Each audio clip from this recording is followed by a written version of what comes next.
Welcome to Kick Back with Chris. Kick Back with Chris, the martial arts podcast.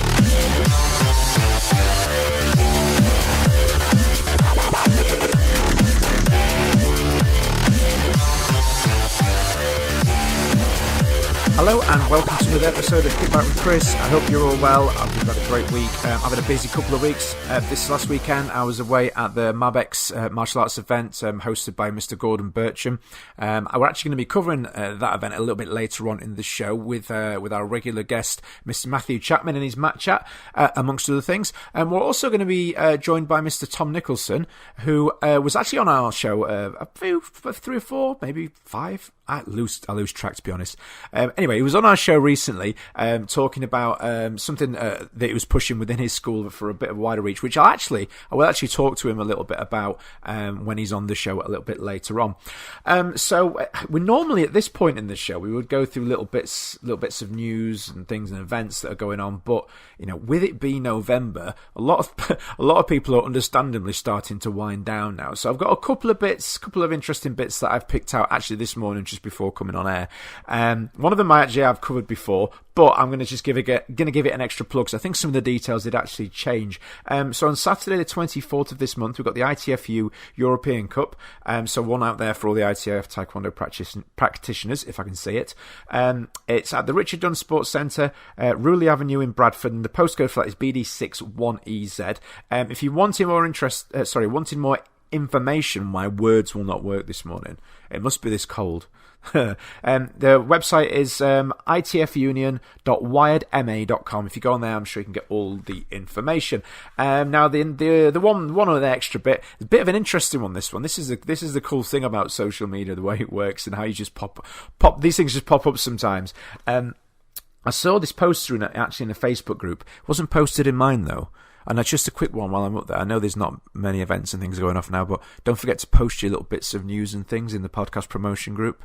You know, the one that I keep talking about. But anyway, the Asian Weapon Games Steel Arena.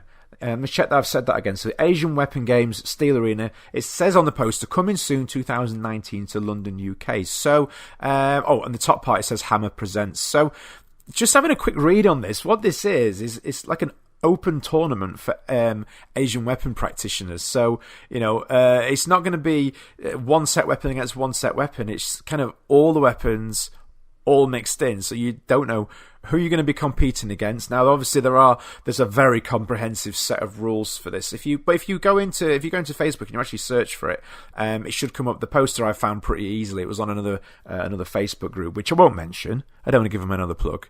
But no, joking aside, if you go on there, you should be able to find it pretty easy. It's a really interesting one. I'd actually be interested in maybe getting somebody on from that event, should it come together a little bit later on, towards the end of this year or the beginning of next. So, as I mentioned at the outset, in a few minutes, we're going to be joined by our two guests. But before then, I just wanted to go through a quick talking point, as I like to sometimes. And this one was actually posted. It was actually in the podcast martial arts event promotion group, so it's kind of in the wrong group, but it got to me, and it was from our good friend Lucci from the Kaizen show. And what he posted, it's actually something that I've discussed on social media before previously, but never actually on the podcast. I'll just actually read his post as he's put it on there. So he said, self-defense / martial arts instructors who use newspaper headlines about knife crime, murders, etc. as part of their advertising campaigns to scare the public. In Lucci's words, he says they should be bloody ashamed of themselves, especially teaching poor knife defences that will more than likely get you killed. So, I've actually spoken on this one before in the past on Facebook, and it's one of those ones where you've got to kind of find a balance with, because obviously I fully understand and appreciate that the way advertising works really well is to obviously to find and understand the pain that your potential customer is feeling, and then give them an option or a means to overcome that pain. But with that obviously comes a degree of responsibility, to be honest, and also not to, well, for want of a better description, take the piss a little bit. So on that, the way I feel, because I've seen some incidents. Some examples on Facebook that they didn't really sit well with me. So for example, there's one thing identifying that kids get bullied and self-defense can help. That's obviously, as a parent myself, I understand that one. I don't want my kids to get bullied or I don't want them to get hurt. So offering self-defense as a solution is a means to overcome that pain, which I'm comfortable with that as like an advertising tactic, if you want to say.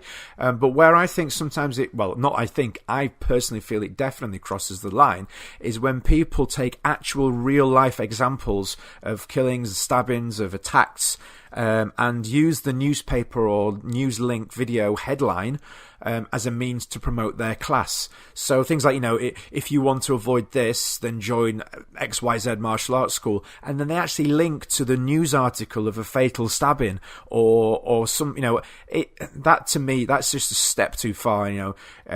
Scaring people into joining your class is not the way to do things, as obviously Lucci's highlighted in there.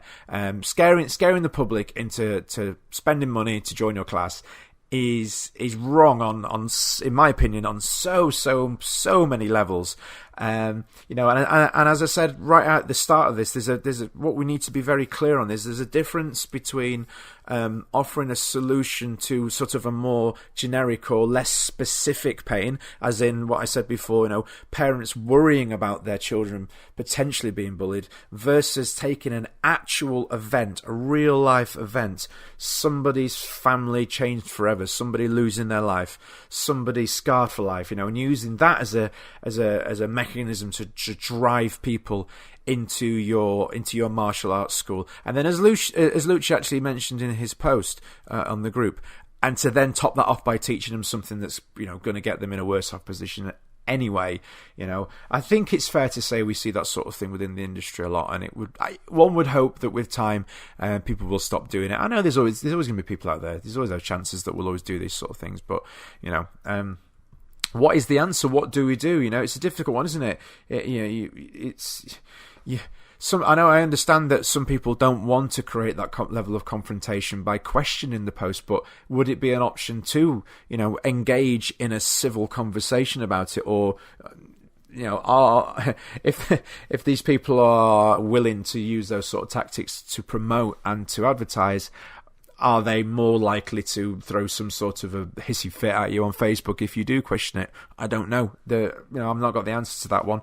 I dare say I've got into enough arguments with people about that sort of thing on social media in the past, much to my wife's dislike. But anyway, we're going to move on now. So first of all, we're actually going to do things the other way around today. We're actually going to be joined by our regular guest slot, Matt Chapman, first.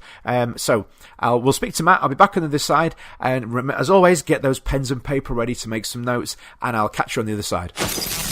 You're listening to Kick Back with Chris, the martial arts podcast, brought to you by www.onlinekicking.co.uk. Okay, so joining us, as always, at this time in the show, we have Mr. Matt Chapman with our weekly Matt Chat. How are we doing, Matt? That was a lot of Matts in that sentence. I'm doing great, thank you. Good. See, now, we won't do this every week, but just for my curiosity, what's the weather like this week? Where I am, it's bright sunshine, and I'm walking about in a t-shirt. I kid you not. Up. Seriously, I am. It's Essex. That's what it's like down here. It's not like Spain or something, It's yeah. What's that all it's about? as close as you're going to get in the UK. That's what it says under the sign, is it? Cool. So, Mabek's just gone this weekend. What an event.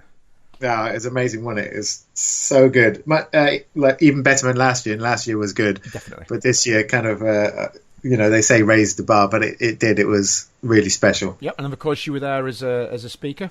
We did two talks. That's right, yeah. I did one on website design, and we did a little quiz. Yep. Because I thought by that point in the day everyone would be knackered. So I made it a bit more interactive and a bit more interesting. So we did a little quiz on that. And then the other thing I did was about teaching your passion online and starting an online business. So absolutely. Two things that I've worked with you on with my business over the last sort of year or so. And it's something that I know more and more people are actually starting to get interested in now. I saw a number of people coming over to your stand afterwards and asking questions. And so hopefully, there'll be some people getting more into that side of things as well in the coming weeks. Yeah, I think so. I mean, I think a lot of martial artists realise that the online environment is online courses is becoming more and more popular, and people are wanting to learn stuff online. Now, I'm not saying that you can learn an entire martial art online, obviously, but I do think you can definitely pick up skills, techniques, ideas, concepts, and learn the basics. Yeah, totally. So I'm getting all sorts of different instructors from karate, from aikido, from kickboxing, from Sancho, all kind of interested in just sharing their passion online because they love teaching and they want to impact more people and help more people. And online is the most effective way to do that, because in your local town you're only going to be teaching like 200, 300, 400 people at a time. Yeah, that's it. Exactly. But online you can teach thousands. Yeah, and obviously as well there was a whole host of other people speaking as well from various different backgrounds. And what I really like about Mabex myself, aside from, because over the years I've done lots of different sort of business meetings and things, and there were all sorts of, obviously with Mabex the main structure that was built around martial arts, but a lot of the speakers there aren't actually martial artists. It was a really interesting thing for me, and the knowledge that I gained personally, and I'm sure a lot of other people as well found, it didn't just help me with my martial arts school, but it was more, it was a lot broader than that as well. Yeah, I think that was quite a good call by Gordon to invite other speakers who are not just about martial arts. Because I think one of the things we're missing in martial arts is mindset around success, mindset around potential, mindset around business, and getting your mind right, getting your head right, getting your goals set, and staying positive and focused and motivated is an area I think a lot of martial arts instructors struggle with. Yeah, definitely, and it was really interesting for me as well. Some of the people were speaking about the way we communicate. And I think it's something. Sometimes it's an area of our development as instructors we don't give enough attention to. We quite rightly we focus on the physical side and making sure our techniques are good and we know what we're doing and we understand what it is we're teaching. But then we don't necessarily always have the skill to be able to communicate it properly. It was Will, wasn't it? I'm terrible with names, forgetting people's names all the time. But he was talking about obviously communication in the sense of a sales environment, but it was all about words and how we use those words, and that really got me thinking on things. And then of course we had Zara there. She was talking about. I've been to one of her schools recently to visit, and it's a fantastic setup. So I had a great time. Was there a standout moment for you in the weekend, or obviously other than your works? I think Tony Pillage coming in and speaking about what he's been through and what's really kind of important in life hit home to a lot of people. We're all trying to build businesses, and provide for our families, which is great, and serve our students. But there's just listening to him talk about everything he's been through makes you realize like how important health is, how much important friends and family and time is. Yep. So that was really, really good. It was a really good speech. It was, and it's something that as school owners and as martial artists, we do tend to, if we're not careful, we do tend to neglect. The amount of instructors I have as friends who are, have or either gone through relationship issues or are going through them. It's a very high percentage, because obviously we're already as martial artists really focused on what we're doing on our training, and we're going up and down the country to train with different people, and oftentimes out of the country, and then we turn it into a job as well. So we're there. And that's a really good point, and it's something that my missus used to moan at me quite a lot about when I was running a school, was we work really antisocial hours. So the rest of the world is done by 5, we're starting and we don't finish. I mean, I used to not finish until about 10, half 10, pretty much 5 days a week. So I never really got to see her in the evening. And then I'd be out doing seminars, teaching seminars, or training at seminars at the weekends. And it puts a lot of stress on a marriage. Yeah. And a lot of martial artists, plus our obsessive compulsive nature and how we are, and the fact that we're control freaks, you put all that together and it's a lot of stress on the marriage. So getting that right was one of the reasons why I shifted from running a school to running an online business, because now I can do business at any time of the day. A lot of the grunt work of selling has been taken over by automation and sort of emails and stuff. So I have a lot more free time to spend with the family, which is much better for marriage, especially. And to do awesome chats like this. Absolutely. Yeah, but no, it was really good. I'm glad that Gordon invited Tony down for that chat, because it was all the information that we were being fed about how to grow our businesses and how to grow as martial artists. It was all important, but it was really nice that Tony sort of brought us, it gave us that razor sharp focus, and just let's remember the really important things as well. Yes, and of course it's nice to see Tony as well. Cool. The only disappointing thing for me out of the whole weekend, if I'm honest, is I didn't get to see some Mittmaster moves on the dance floor. Yeah, I know. I swerved that pretty well, didn't I? You did a really good job. Just for anybody listening, he was actually working at the time. He wasn't just being antisocial. About 50% of each. I had to do a few website assessments that I promised people I was going to do on the day, so that took a bit of time. But there you go. But well, on the subject of the website assessments, I found that really interesting. You were looking over one. I won't say whose, but at the time when we were at dinner, and you have the website open and going through things, and it's really interesting. One thing that you touched on that I think a lot of us do as martial artists is we have that About Us section on our website. Yeah. And then I was like, I don't have one. Oh, I do.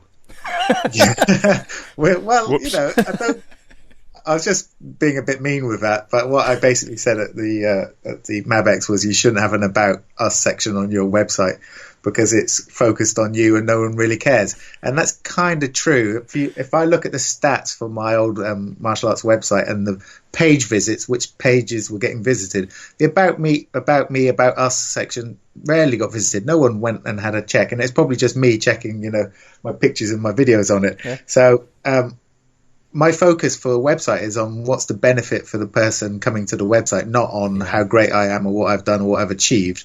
So generally, I don't really think it's needed. Mm-hmm. No, I agree with you. I'll hold my hands up, both. I've only put the About Us section on my website really just to get the guy up the road. It was. I'm not going to lie. That's what it was there for. Look how much better we are than you. And I might as well have I might as well not put About Us. I might have put for so and so to read. Read this. Yeah. But. True. Yeah, no, it's true. It's true. Mine's getting scrapped. I'm going to be redesigning mine, and it's going. Getting the website right. If you think about all the marketing that we do, so we hand out flyers with our website on it. We do Facebook marketing, which maybe leads to your website, and then we do Google marketing, trying to rank on Google and show up on the first page to go to our website. And then people come to your website and it's awful. It doesn't work well. It doesn't look good. It's too confusing. It looks outdated. There's no testimonials, all of that sort of thing. You're basically kind of wasting all that marketing budget, because the last step where they get in contact with you isn't going to happen because your website's a mess. Yeah, and there's that little thing you said about having the contact details at the top right on every page. Yeah, have the contact details on this. It doesn't matter if it's top right, but I like top right. Have the contact details in a different way. So a mobile number, a contact form, maybe a little map and an email address, all in the same place on every single page. That way, when they see it first, they know where it's going to be on every other single page. Mm-hmm. There's nothing worse than getting to a website, wanting to do something like contact the owner, and then you can't find the contact details. Yeah. You just give up, don't you? Yeah, so absolutely. So MabX 2019, the next time around. Another. How? I mean, I was there you were there for the first one last year. I was there, yes. And I was really impressed at immediately the level of professionalism. Yes. We're actually at a martial arts event that started on time, had some sort of level of organisation to it. Yeah, it was good. Wasn't it? And then this year was actually a step up, even more, even further. Yes. How I don't know how he's gonna actually raise the bar any higher next year. What I would do if I was organising it, which I'm not, is I would have split rooms. So I'd have 2 seminars going on at the same time, so that people can choose which area they want to go on. So one room could be on chatbots, for example. The other one could be on website design, and you could cover more stuff, and people could get into areas that they want to focus on. So that would be my thing. That's a cool idea. Cool. And you've got like instant stats as well, haven't you? Yeah. Which is more popular? Just count the heads in the room. Well, exactly. Yeah, you can find out what the people want and what they're interested in. Yeah. Oh, now of course I forget. This year as well, they had the section for staff as well. So obviously there were a few people there that were lucky enough to get a very small group session with yourself as well. And there was Owen was there, Mr. Owen King was there, and then of course they were also doing, which I sat in and had a little bit of a listen, and was some of the more operational based stuff. So some for the admin staff and for the program directors, and Gordon's team were in there having a good chat, sharing their experiences on how they process new students, that sort of thing, and that was nice to see. That was really nice to see. Yeah, it was a good mix, wasn't it? Yeah. We got a lot of stuff covered, from mindset to marketing to sort of website stuff to alternative sources of income. Staff got to learn a bit more about the admin and what's required to run a martial arts school. There were a few physical sessions. Zara's one was really popular. Yeah. So it's great. Yep. And to finish it off, there was actually myself, there was Zara and her partner Vic. We had a little private sort of party for ourselves. It felt like that. We were there. We were having a good time. There was plenty of shapes thrown on that dance floor that evening, I say. Any video? Fortunately not. No, there was no video to be had. Thankfully for me, anyway. Until next year. And well, I was busy typing away on a laptop, luckily. But I think we should give a big shout out to Gordon for organising that event, because it's so needed in the UK martial arts industry that a load of friendly, happy, positive people get together, learn some new skills to take back to their school. Everyone. Well, I definitely left like highly motivated, highly excited. I had a load of actionable items to start work on, and that's all down to Gordon, like taking the time and the effort to build up the community, and get everyone together and put his neck above the parapet, put himself out there. So and I think that is an important word as well, community, because this isn't an association. This isn't a business marketing event for a set group. This is a community. There were people there from huge franchise setups with multiple big thousands of members all over the UK. And then there were people there with church hall clubs.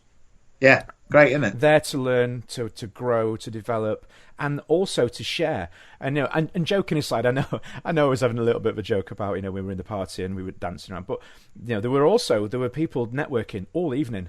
Sharing information, sharing experiences, making new friendships. No doubt doing business as well. I'm very, very sure that some people came away from that with things to work on going forward. So big shout out to Gordon for arranging the event. I was busy most of the weekend clicking photos, but I'm going to be checking out the videos because I know that he's filmed everything and it'll be available for people at some point. So for sure I'm going to go back and watch things. Take notes on yours as well, as always, sir. Cool. But thank you. Good stuff. Well, thank you as always for your time. Have you got anything cool going on this rest of the week, or is it? Rest of the week, I'm going to go and see Grant Cardone. Do you know who he is? Yes, very cool. The American dude who's a business guy. Here's the thing: I don't actually like what he does. Right. He's obviously super successful. He's got hundreds of millions of pounds, and he owns about £1 billion worth of property. I don't think he listens, so it's all right. Yeah, well, you never know. But I just don't like how he presents his stuff. But I'm willing to learn from him. That's the thing. I won't let the fact that I don't like how he is put me off learning essential skills I need to know. And I think that's quite a big thing for martial artists. We're like, well, I don't like him. I don't like the way he presents his stuff. I don't like the way he comes across. But if you can learn something from them, you should try to learn something from them. So that's what I'm doing this weekend. That's a very good point to finish on, sir. Very good. Okay, well, thank you as always for your time, and I will catch up with you next week. Cheers, mate. Thank you very much. Bye. Enjoy our podcast? Please remember to subscribe, rate, and review Kickback with Chris on iTunes today. So a big thanks again to Matt for his time. Really good to catch up with him at the weekend, as always. Great to see him working in his elements, going through his Mittmaster material, of course, in the student area for the people who were bringing staff along to train and whatnot. Also good to see him on stage, as always, in his elements, talking about websites, talking about all the different online content and things he goes through. Obviously, he's already discussed it with me a few minutes ago, so I'm not going through it all again. But if you're interested in checking out more of his stuff, obviously head over to mittmaster.com, hit him up on Facebook, all that sort of stuff. So without any further ado, let's go straight on to our interview now with Tom Nicholson, who I again also had the pleasure of meeting at the weekend. He's actually been on the show in previous weeks, but I'm looking forward to this good chat with him. And very experienced guy, lots of experience in teaching and training and competing. So let's catch up and let's see what he's got to say. You're listening to Kick Back with Chris, the martial arts podcast, brought to you by www.onlinekicking.co.uk. Okay, guys, so joining us now on the phone, we have Mr. Tom Nicholson. How are you doing today, sir? Yeah, fantastic. Thank you. How are you? I'm really good. We've been trying to set this up now for a very long time. We're both very, very... Well, you're a very, very busy person. I'm just a very busy person. I know you've been all over the place doing lots of different things since an announcement at the weekend, but we'll get onto that a little bit later on. But first of all, how are you doing? Are you good? Yeah, fantastic. Couldn't be better. I've actually, you say I've been around all over the place. I've just returned from 3.5 weeks off getting married. So, congratulations. I'm refreshed. Thank you. Refreshed and ready for the challenges ahead. 100%. Yeah, definitely. Loving it. Cool. So, one thing that I always like to do, just for the benefit of listeners and for myself as well, because it's cool, I get to meet all these new people like yourself at the same time as the audience listening in. So for those people that don't know about it, if we can go right back to the start, when did you first get into martial arts and why? What was the draw? So I got into martial arts when I was 10 years old, a couple of years ago. I'm going to say not long ago. Yeah. And to be honest, I followed my brother into martial arts, into a traditional ITF Taekwondo school. I was, quite stereotypically, I suppose, I was swimming as a kid on the same nights that he was doing his martial arts, really wanted to do the martial arts. Parents felt that, rightfully so, that swimming was a vital life skill. That I should get to a certain level with and then make my own mind up when they felt it appropriate. And as soon as I was allowed to make up my own mind, I went straight up to the martial arts hall and started training and fell in love with it from there. Yeah, it's a similar thing. I mean, my kids have done the same, really. But actually, they are still in swimming at the moment. But they get you're right. You get to a point where you start having to look at competition and stuff. My eldest stepdaughter, she competed at quite a high level with swimming, and my God, the 3 o'clock get-ups to do that was it was worth it. Don't get me wrong. If you're listening, she's listening now.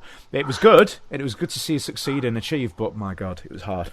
It's a tough sport all round, eh? It is. So you made the right choice. Sorry to any swimmers out there. No, you made the right choice. No, joking aside. So, was it something that you were always interested in, or was it something that you felt compelled to follow because your brother was doing it? Was it difficult one to answer, really, because I don't really, with any great clarity or anything, remember a time that martial arts hasn't been around me, because he was with the older brother. He was 5 years older than me. He still is, actually, strangely enough. He was 5 years older than me, and he was, when I started, I think he may have already been a black belt, so 4 or 5 years into training. So, but I had 2 older brothers, and one was a very successful, he was a relatively successful footballer. Okay. The other one had achieved a lot of success in the martial arts. And I always, at that stage of my life, I think I subconsciously felt the pressure to be the best and to be better than both in both sports. And it led me to a dilemma eventually at the age of 18, where I had to choose between sort of national squad training and things like that for the martial arts, or getting paid as almost a weekend job in the football, and I chose the martial arts. Oh wow, yeah. So it sounds like you've been surrounded by sort of that competitive spirit, that sporting environment. Oh, massively, from a young massively, age. yeah. Good. Yeah, no, something that I'm a big advocate of myself personally. But so you later, obviously, later on in training, you went on to competition, onto the circuit, competitive wise. So, could you just talk a little bit about that? Share a little bit of your experiences there. Yeah, it kind of two tales of the tape, if you like, really. Yeah, competed at a young age. I was held within the political world of Taekwondo, if you like. I was held within a little bit of a bubble where I did very well in my association, and as far as I knew for a long time, that was the world of Taekwondo. Being myself, being adventurous and always looking for the next thing, looked a little bit further afield and was like, wow, there's actually a whole nother however many association worlds of Taekwondo out there. We've all been there. Yeah. Put myself out there a bit. It caused tensions in some places at times. I'm pleased to say places now that, there is no sort of hard feelings with the fullness of time. But I competed to a decent level.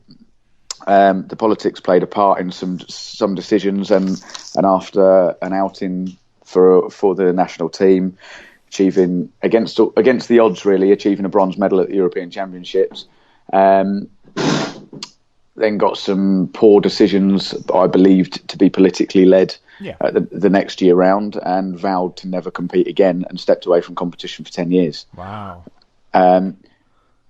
Positives and negatives. I really feel I could have done a hell of a lot more in my competition career had I stayed there. However, it allowed me to focus on developing students, developing the club, and the other things that it afforded me the time to do. Yeah, absolutely. No, I can understand. I've been there with competition, and and you see it. There is always that, and it's disappointing, but I suppose it's always going to be there. That sort of politically led decision making at times, and it's just an unfortunate side to the sport that we love. Well, I think my own immaturities at the time with my age and things played a part as well. It's fair to say, and then. 10 years later, about to test my fourth degree, I went along. I said I wanted to go to a competition just to test myself under pressure before I graded, and found the national selections competition and went along, won it, and I was invited to join the national team. Wow. And had 3 very successful, fantastic years with the national team before retiring for old age, as it were. Old age, no, surely not.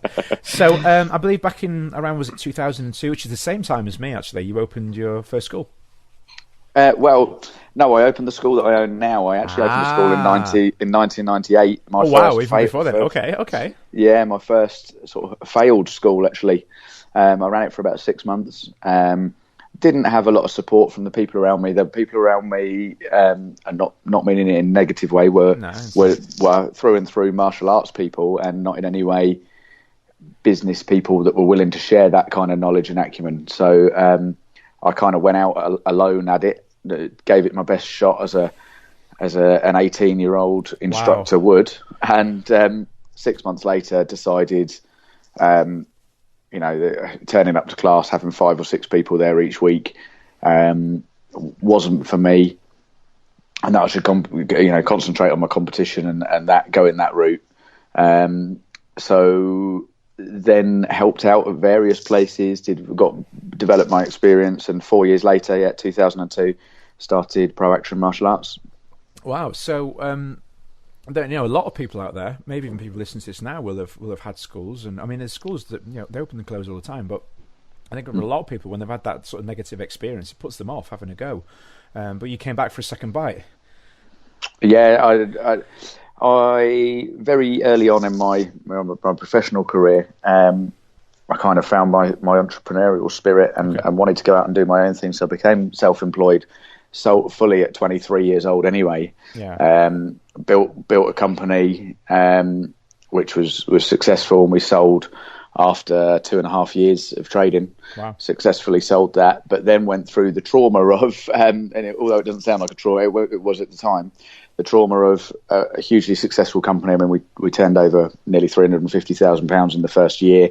Wow. It went from strength to strength. I then bought in had a 50% buyout, then sold the rest of it to that business partner, which obviously taught me in a very quick way a lot about business. But despite all the contracts and doing all the right things, we got to a stage where I sold the last 50% of the shares to go full-time in martial arts, reliant on that money. Wow. And was never paid for the business, in fact.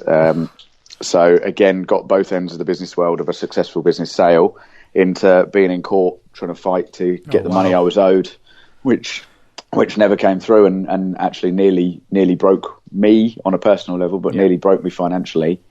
And I guess in some respects was the key to the business success, because I never wanted to be in that place ever again. Absolutely. No, I can't even begin to understand what that must have been like at that age. I mean, I was 22, 23 when I opened my school, full time. I mean, I've told this story before, but it was full time school with no students.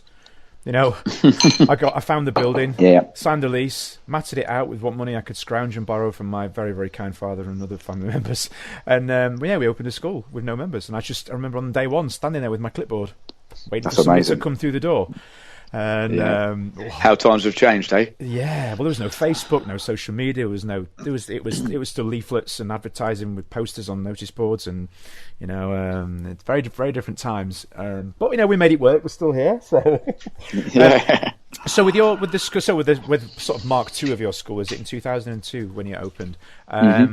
Was it just the one school at that time? Was it? Yeah, we were one night a week, because I was running the other business, as I said. So we were one night a week, just the one school. After the business sale, the plan was to take 6 months off and then really sort of go for it. 3 months later, I'd opened 2 more schools out of necessity to a large degree, and it went very, very well, very, very fast. Some of the marketing skills I'd learned from the previous business, and the fact that prior to having that business, I put myself through a management training course. So I have an HND in business and marketing. So I applied some of my marketing skills.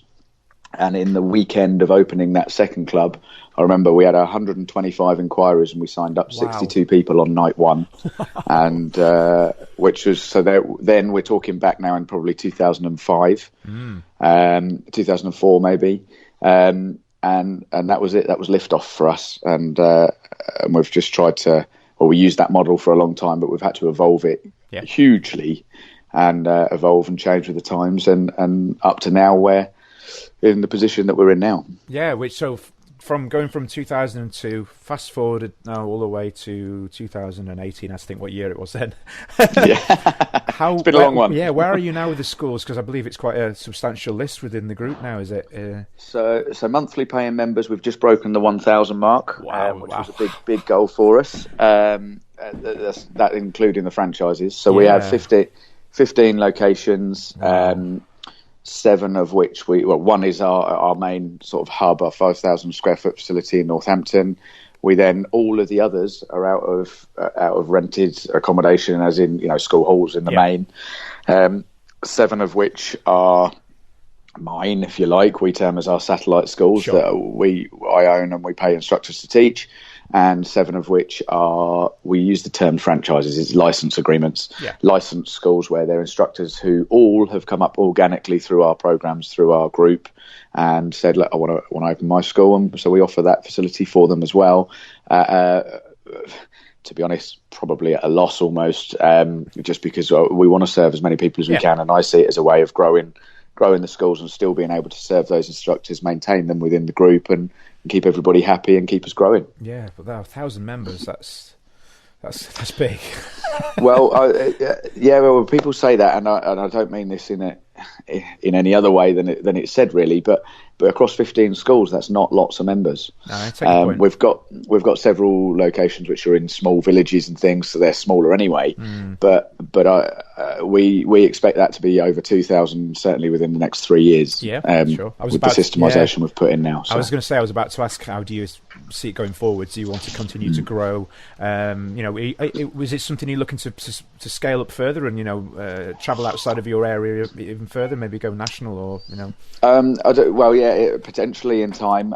My goal simply is to serve and to positively affect the life of as many people as we possibly can. Absolutely. And that's where now I'm putting in systems to spend more time of my time training the black belts and the instructors, having more of the instructors so we can affect more people that way, but also moving into, as was announced at the weekend, into the business coaching, so that I can affect the lives of those that I'm coaching, who in turn will hopefully have hundreds and eventually thousands of students, and that's how we're going to get to our millions of people that we can affect positively with martial arts. Yeah, well, actually, we will come on to that in a moment. I was just going to say, with regards to the scaling things, it's a positive for me personally within the industry to see and to hear, obviously, the plans that you've got, people like yourself, because a lot of the times people can be quite territorial with their school. Oh no, there's another school open near me. Oh no, we've just close to us. We've just had a quite a commercial based setup open, very professional, very slick, very planned out operation, which is a positive. I see as a positive. Although a lot of the local instructors, booing and hissing and things, but there's enough people to go around, and it just further raises the profile of martial arts within the area. So hearing that you're looking to grow and do more, I see it. The more people out there, anybody listening to this now, take this on board. The more people getting involved and the more people that are doing things, the better we all are. Yeah, the best analogy I can give of that is, I'll take my town of Northampton where we are. I think there's 200,000 people in this town. My academy, depending on what courses and things we're running, but presently we have about 400 monthly paying members here, out of 200,000 people. Yeah. How many people do you want? It doesn't matter if another 10 full-time academies open, because they will all still be individual. We will still be us, and we will still attract the people that fit with our model. Yeah. And there will be still people who come along who don't fit with our model. Yeah. And hopefully there'll be somewhere else for them to fit. Yeah, and all we do is raise the profile of martial arts. Martial arts should be the number one activity. It offers, I believe, more benefits than physical activity, as we've said, has always been a huge part of my life. Mm-hmm. And there's so many benefits, particularly for kids, but obviously for adults as well, that we can gain and apply to all sections of our lives. But I believe martial arts more so than any of the other activities. Yeah. Swimming, we mentioned earlier, a vital life skill, 100%. I think every kid should be given free swimming lessons. I believe every child in the land should also be given martial arts lessons. Yeah. And as I say, it offers more benefits than any other activity that I know of. 100% agree with you. I mean, I was just yesterday talking to somebody about this. Growing up at school, I didn't really have. It wasn't that I didn't necessarily have an interest in other sports.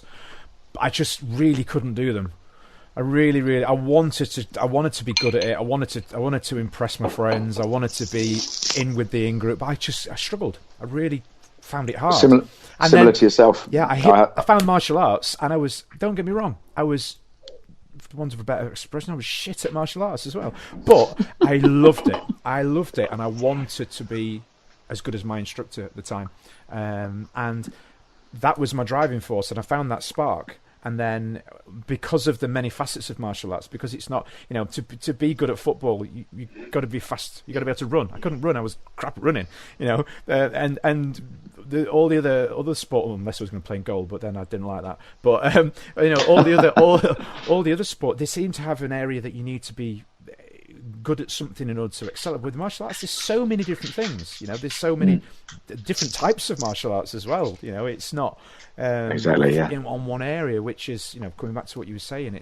I agree. The more people that we can touch through martial arts in the long run. Well, and the physical benefits, I found the same growing up. I wasn't great at football, but it was a big part of my life until I started competing and improving in my martial arts, and all of a sudden, people were saying, what's happened to his football? Now he's captain, now he's playing for the county, now he's got man of the match for the county. And I believe those physical attributes came from martial arts. But more than that, it's the confidence, it's the respect, it's the discipline, it's all the more practical life skills that everybody can apply to all the other areas of their lives. Yeah, absolutely. So we touched on a few minutes ago. You were talking about your new position with Gordon within his group as a coach. Could you tell us a little bit more about that announcement that was actually made at Mabex this week? It was, yes. So Martial Arts Business Mastery has been bubbling away in the background of the industry and gaining huge momentum, I think, over the last 12 to 18 months from Gordon's high energy and passion and his phenomenal drive. It's been a great journey for me being involved with them on the level that I have been. I've been in the six-figure mastermind group for the last 11 months.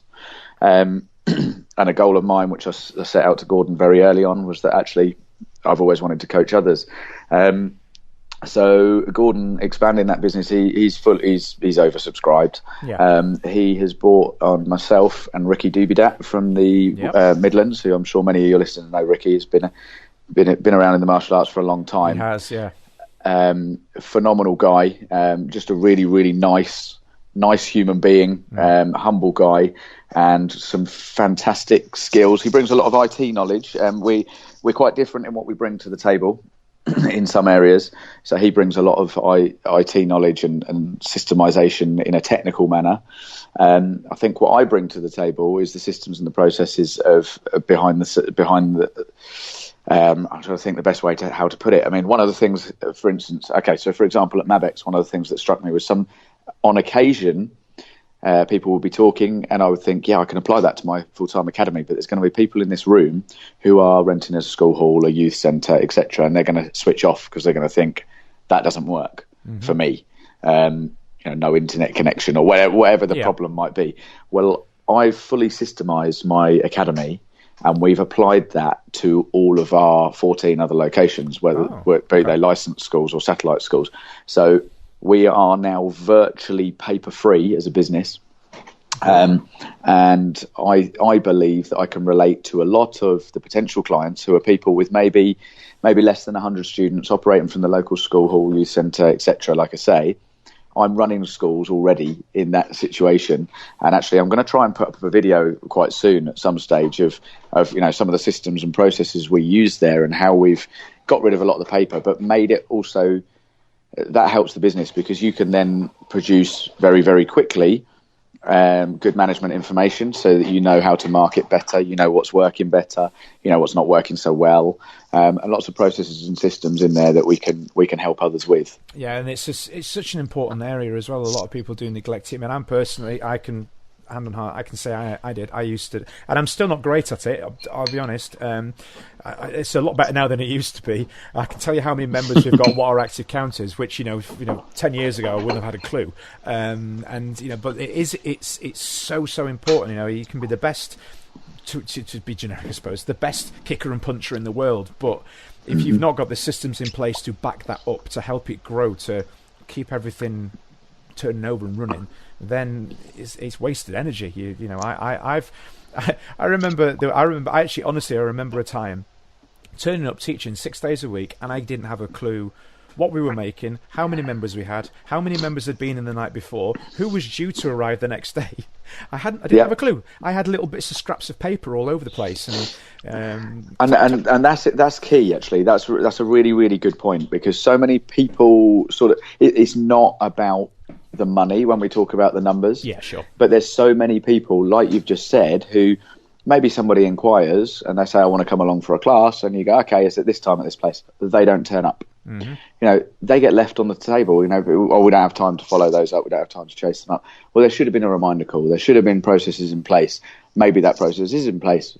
They still don't turn up, or they turn up and they don't come back. How many of those people are we not mopping up? How many of those people are we not going back to and grabbing? And maybe there was something that happened. They had a bad day at work, couldn't be bothered to bring their kid along. Or something wasn't quite right in the process for them. Whereas just those little personal touches, giving them that extra call, encouraging them to come along, it's not about the money. It's about positively affecting the lives of other people. So if the more people we can get into that training hall of whoever we're talking about, more people we can get into that training hall with them, the more effect you can have on people. And it's really important that it's not just about the numbers in terms of the financials. Yeah. But we all, as instructors, I think I speak for the vast majority of instructors when I say we want busy classes, not because of the money. We want busy classes so we can help as many people as possible and expose as many people as possible to the benefits we've had ourselves from martial arts. No, absolutely, completely agree with you, completely. And the thing about, obviously, at the end of the day, it is a business, and yes, there is money that comes from running that business, but it works in two ways. As you say, we want to positively affect more people, but the more people we're able to positively affect the more options we have to positively affect more people. So it goes in that cycle, and that's something that people often do overlook and maybe turn the nose up a little bit, which they shouldn't do. They go out and learn. And as you were saying, Gordon's group on Facebook is just. It's just become like a living entity. I remember its early days. There was like 10 of us in there at one point, all just sort of chatting away. And there'd be a post on there every so often. There'd be Gordon going live every 5 minutes to like a few people, and then over a month there was hundreds, and then 2 months, and it just went.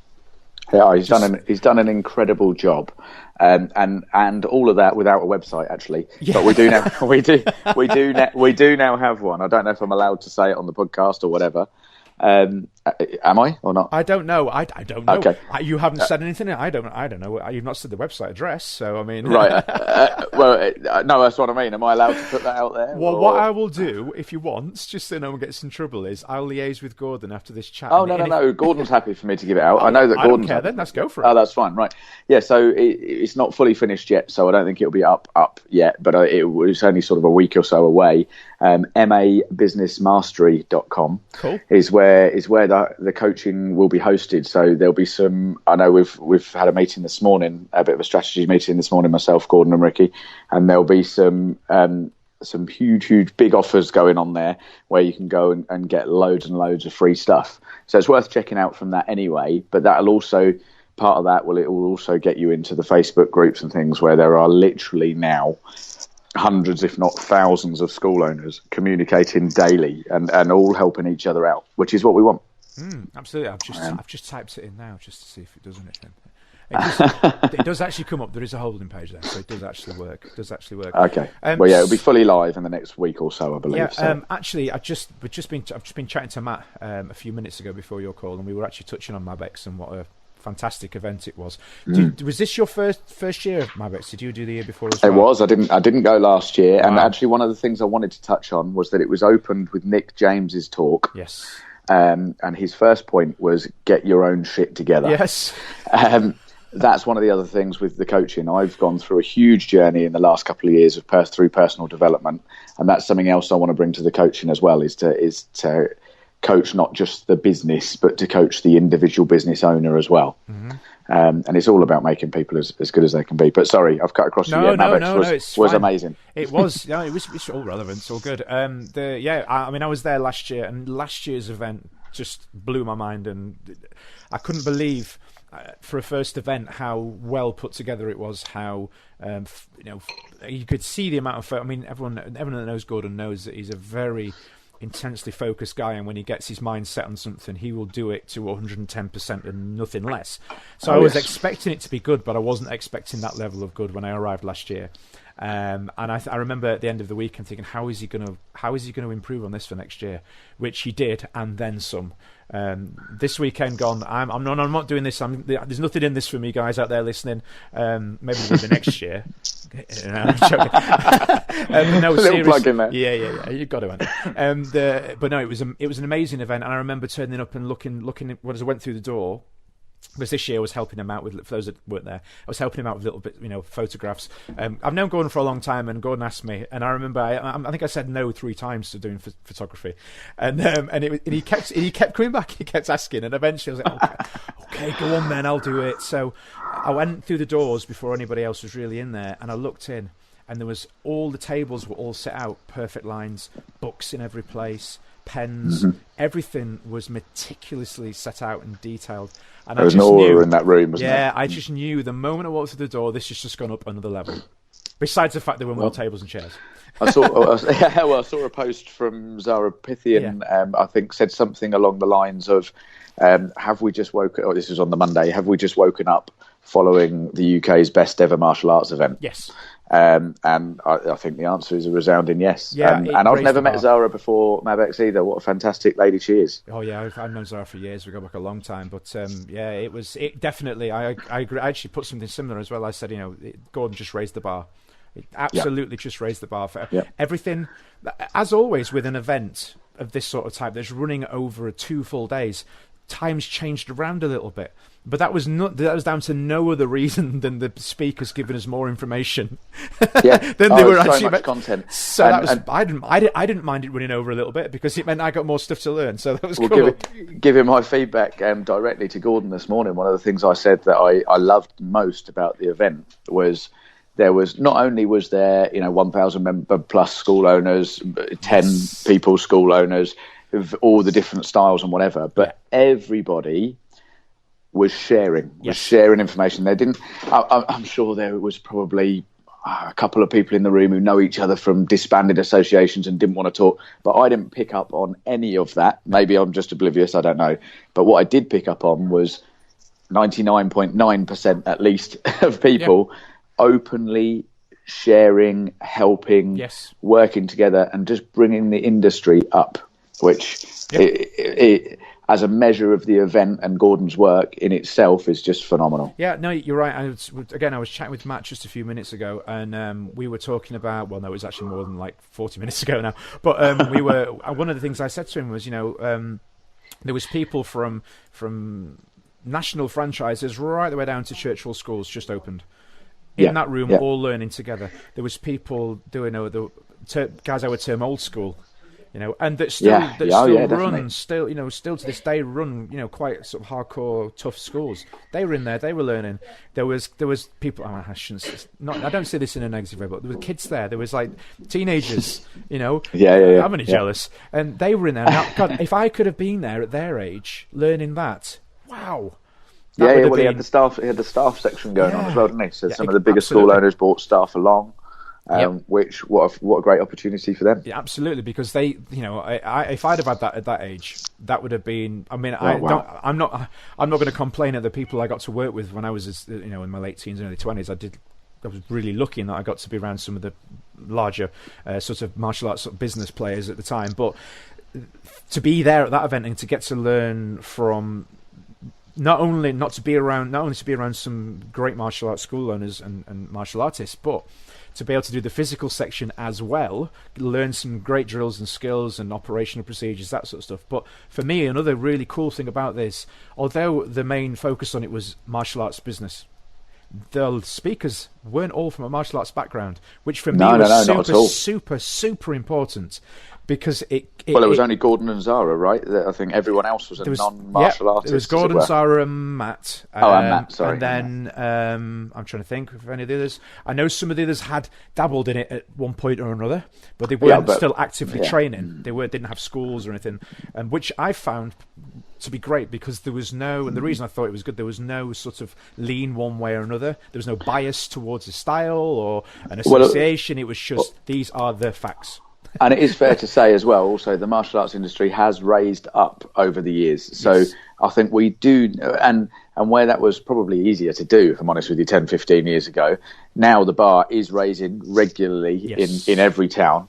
And so I think we do have to look outside ourselves a little bit. And that's where martial arts business mastery, I believe, is a little bit different to any of the other similar. I don't think there are that many similar offerings, to be honest. There aren't any similar offerings. I'll say it for you. I've done, and I'm not going to mention names. I always catch myself just before I say them to not rub anybody up the wrong way any more than I already have. But I've been part of different business consultancy groups over the years. Some have come and gone. In fact, a lot of them have. And this one I found is different because it's the martial arts that is the root of it. It's not. As you came by, as you said earlier on, it's not just about making money. Making money, martial arts second. This is martial arts first, and if you get the martial arts right, everything else will follow. And it's also not. Although I've spoken a lot, I'm aware about growth and growing numbers within the schools. It's not even just about growing numbers as well. The quality it is possible to grow a large school and maintain quality. We've all had other people say various things, and I'm sure people have said about my schools because they're bigger, tend to be bigger. It's just a big school. That it's just the quality's not there. Well, we still have people competing internationally in national teams, well respected. And there's lots of other people involved in martial arts business mastery. Mick Crossland, who gets mentioned a lot as one of Gordon's bigger clients now, but wasn't big to start with. Phenomenal quality within the martial artists that are in the group, as well as growing successful schools. Yeah. And that's key, because there's no point in growing.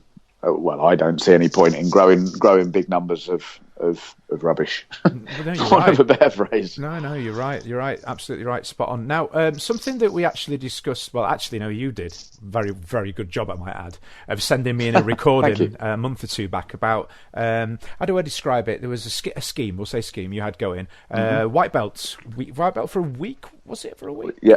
Yeah. White belt week. That's where all the instructors and we are role models to our students. I know you mentioned your instructor when you were younger. Yeah. I'm wanting to be as good as him, and as role models, we decided within my schools for the instructors to all teach all week wearing our white belts to signify various things, predominantly to the kids, but to everybody, that we are all here learning. We are all human.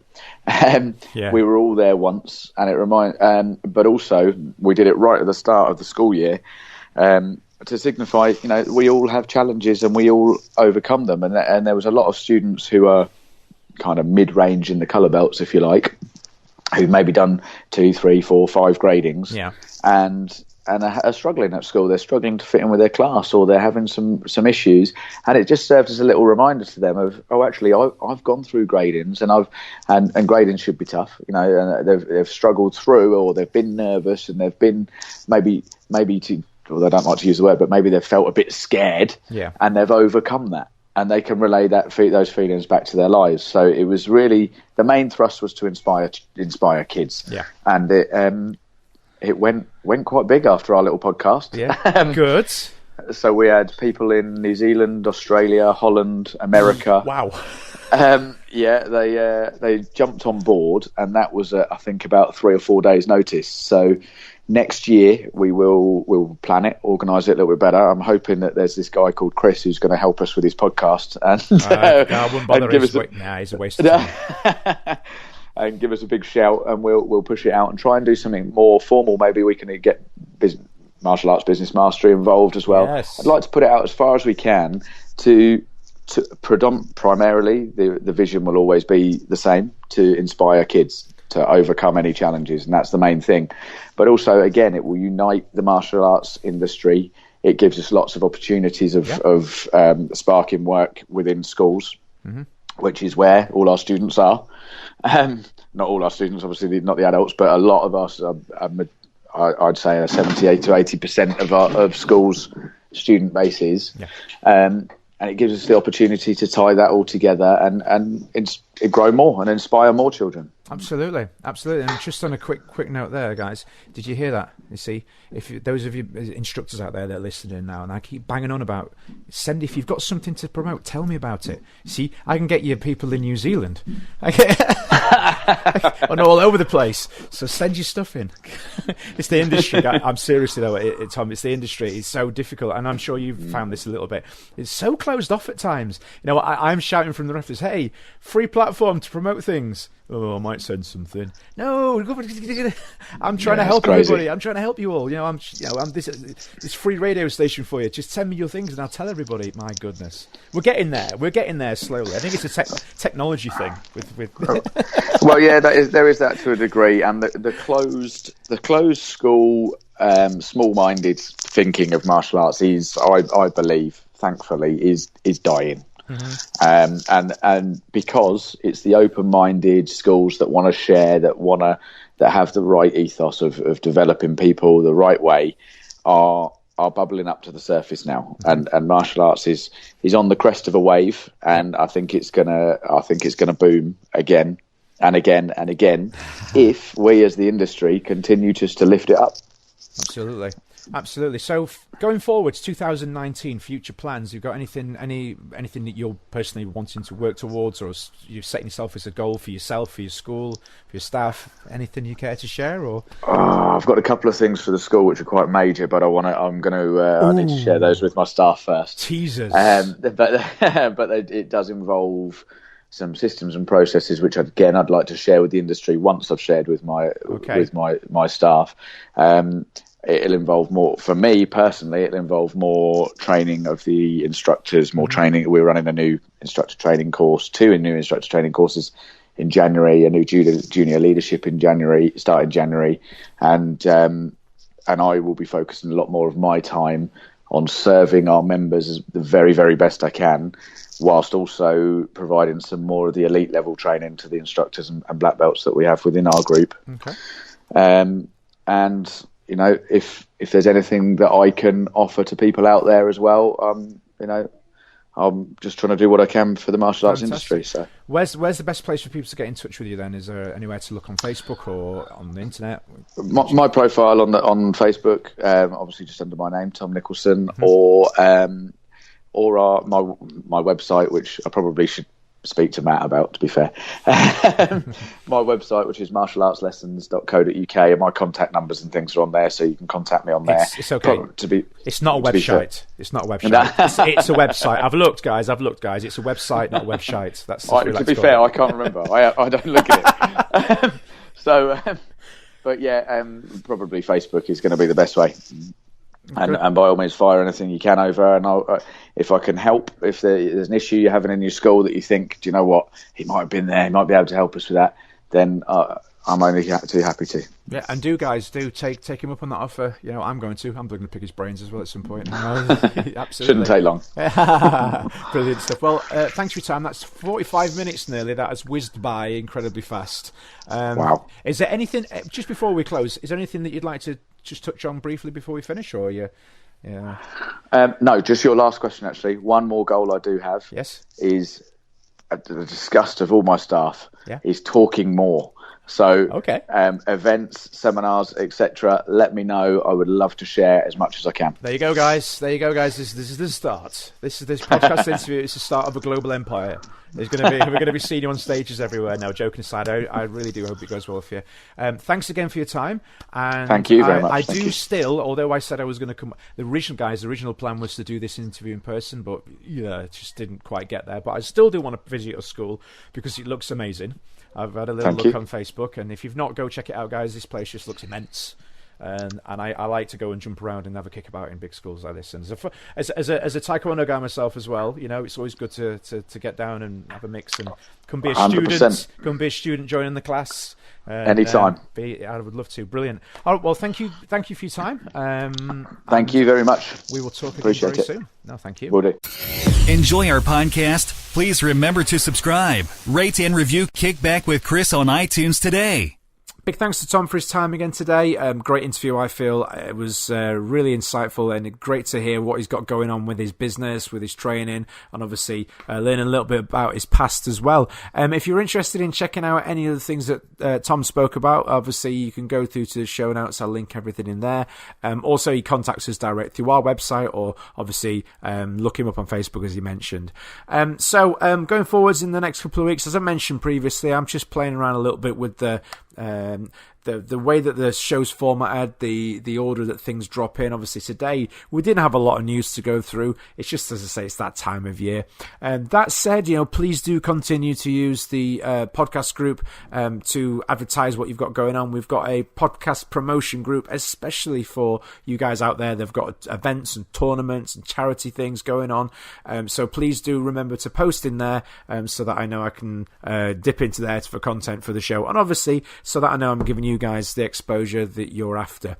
At this minute, I am actually myself hard at work on my third online course. Again, I know I've mentioned this in previous weeks, but every sale of one of those courses online goes towards keeping this podcast on air. It helps to cover the fees that are involved in producing and hosting and all that sort of stuff. So if you're thinking about checking out one of my courses, please do. It would be really appreciated. Of course, if you have any questions, please do ask. The next course I'm actually putting together is going to be on 20 different pad drills.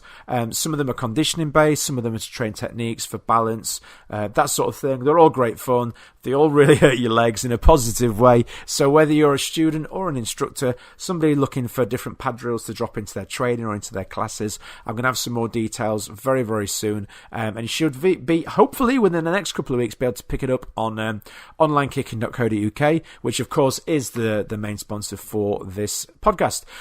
So Lots to talk about in the coming weeks. I've got some guests lined up, some from further afield again, from abroad. Just trying to sync up times for that. But there should be some details coming out really soon for that one. As always, if you are interested in getting in touch, which some of you had to get on the show, please do drop me a line at kickbackpodcast.com. That's the website. All the contact details are on there.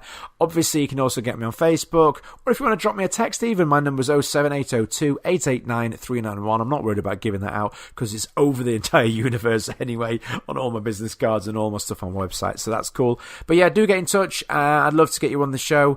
Lots to cover, and I'm really looking to give this a big push in the new year and take it on to that next level. Thanks as always for your support. Please don't forget, that's the wrong way around. Please don't forget to like, subscribe and share, and as always, do keep that positive promotion going on Facebook. I really, really do appreciate it. Lots of people came up to me at Mabex actually at the weekend and said how they enjoy the podcast. Can't get my words out today, I need to slow down. They were saying how they enjoy the podcast, and that's really, really nice to hear. It's great to get that feedback. It really does push me, especially at the minute. It's actually 5 to 10 in the evening, and I'm in here recording this end section now, so it really does help. It gives me that extra push to keep going. What you can do to help is go on, rate and review. That's the big thing for iTunes. It really does help us. Keep up the support, I really appreciate it, and I will speak to you all next week.